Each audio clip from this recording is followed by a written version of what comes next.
Mon Seigneur et mon Dieu, je crois fermement que tu es ici, que tu me vois, que tu m'entends.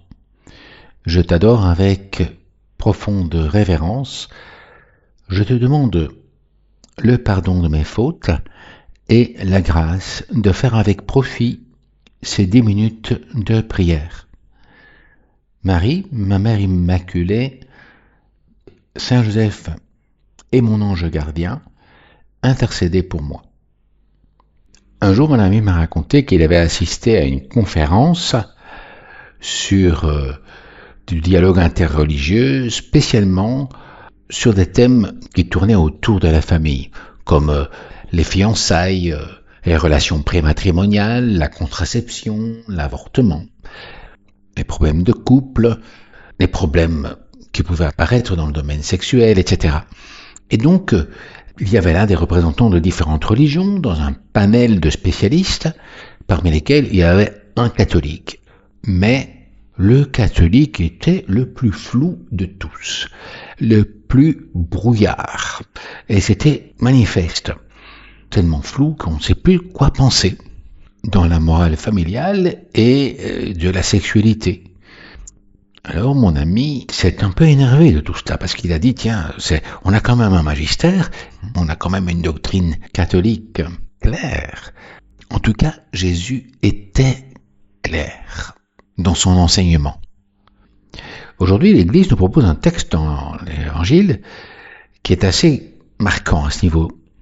Jésus est à Capharnaüm, il est en train d'enseigner et les gens sont étonnés, ébahis d'écouter ses paroles. Et il parlait avec autorité, clairement, en appelant les choses par leur nom. Et on voit que les gens aimaient ce discours qui leur permettait de savoir exactement ce qu'ils doivent faire. Dans leur prière, beaucoup de personnes demandent à Dieu des lumières sur ce qu'ils doivent faire. Et pas simplement dans le domaine de la famille et autres, mais aussi dans n'importe quel domaine où ils peuvent avoir des problèmes pour le travail, pour la santé, pour les problèmes bien entendu de famille, aussi de la santé des enfants, etc. Non ? Tous, nous remplissons nos prières de louanges à Dieu, de remerciements pour des choses heureuses que nous avons, mais aussi des demandes d'aide pour des problèmes douloureux qui sont pas faciles à gérer, quoi. C'est normal que ça t'obsède un peu, que tu prennes ça comme sujet de ta prière, que tu confies ces problèmes à Jésus. N'aie pas peur de parler à Dieu. Mais une des choses que Jésus te dira, c'est va trouver les personnes qui peuvent t'aider et qui travaillent pour moi. C'est ce que, quand Saint Paul lui a demandé, qu'est-ce que je dois faire, Seigneur? Eh bien, Jésus lui a dit, va trouver Ananie et il te dira ce que tu dois faire. En fait, Dieu se sert facilement de l'une ou l'autre personne autour de nous qui peut nous parler clairement, avec autorité, et qui t'aidera à avancer dans ta vie intérieure. En fait, peut-être que dans tes prières, tu demandes à Dieu, comme ces personnes de Capharnaüm, ce que tu dois faire. Et tu attends une inspiration, une réponse d'autorité claire. Quand tu regardes ce qui se passait du temps de Jésus, tu vois que les Sadducéens, les scribes, les pharisiens offraient une religion aux personnes pleine d'opinions et de préceptes humains qui avaient été rajoutés au cours des siècles au message fondamental que Dieu avait donné.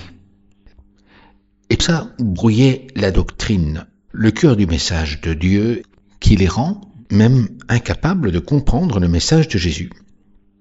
Aujourd'hui encore, il y en a pas mal qui altèrent ton message, Jésus, soit en l'adoucissant de telle façon que pratiquement tout ce qu'il y a de clair et de contraignant disparaît, soit en le durcissant, en le noyant dans des préceptes purement humains. Jésus, aide-moi à être formé à tes enseignements. Aide-moi à être sincère. Et que je sois capable de l'exposer aussi clairement, ton message. Non seulement par mes paroles, mais encore par mes gestes, mon action, l'imitation de ta générosité et de ton amour miséricordieux, Seigneur. Cela demande certainement de la force et du courage. Et toi et moi, nous devons aussi vivre ainsi, parce que ça suppose une fermeté dans ta foi. Et pour être un apôtre droit dans ses bottes, qui explique les choses comme il faut, sans embâche et sans timidité, tu dois t'appuyer sur les talents d'autres personnes, spécialement celles qui sont capables d'expliquer bien les choses. Et ça, tu le trouveras dans un livre qui a été bien écrit, une vidéo, une conférence, un texte du magistère, ou comme le catéchisme, et qui te semble vraiment convaincant et limpide. En fait, lorsque tu t'intéresses à ta formation religieuse, eh bien, tu vas trouver des explications qui sont claires et convaincantes, qui peuvent servir à d'autres personnes et à servir Dieu. Tout cela demande un peu de recherche, bien entendu, mais Dieu te le revaudra au centuple. Bref, travaille pour Dieu à la mission de transmettre ce message de Jésus. Mets tes talents au service des autres, de leur foi, de leurs problèmes, de leurs intentions droites. Mais tout ça te demande aussi d'essayer de connaître ce dont ils ont besoin, de quoi ils parlent avec Dieu dans leur prière. Mais quand on est ami d'une personne, on partage les problèmes et les joies. Et quand cette personne est croyante ou qu'elle est en chemin vers Dieu, elle partagera avec toi tous ces problèmes et ces joies, qui te permettront de prier aussi et de la conseiller comme il faut. Et toi-même aussi, tu pourrais être conseillé par cette personne. Parce que l'amitié est à double sens. Elle n'est pas à sens unique. C'est du win-win. Et alors, tu gagnes et ton ami gagne également. En fait, on peut prier ensemble, même si on est loin. N'aie pas peur. Ne sois pas gêné de parler de Dieu et de rentrer un peu dans l'intimité des autres personnes. Parce que les bonnes personnes apprécieront ta sincérité, ta loyauté, ton respect de leur liberté et de leurs opinions, mais en même temps, ton courage et ton franc-parler pour dire les choses telles que tu les vois et que tu veux vraiment imiter Jésus. Surtout Dieu aimera tout ce que tu fais et dis en ce sens. Sois un chrétien droit dans ses bottes, qui expose sa foi avec un certain aplomb. Que ton oui soit un oui et que ton non soit un non, te dit Jésus. Et n'oublie pas ces paroles du Père éternel qui te dit « Voici mon Fils, en qui j'ai mis toute mon affection, écoute-le. » Ce Fils qui t'ajoute lui-même d'ailleurs « Celui qui vous écoute m'écoute, et celui qui m'écoute écoute mon Père éternel. » Marie, tu étais debout, pleine d'aplomb, sans la moindre honte, gêne ou hésitation au pied de la croix de ton Fils, pour manifester ouvertement ton soutien à ton Fils Jésus, crucifié injustement comme un bandit. Alors que la plupart des disciples avaient fui et l'avaient laissé tomber.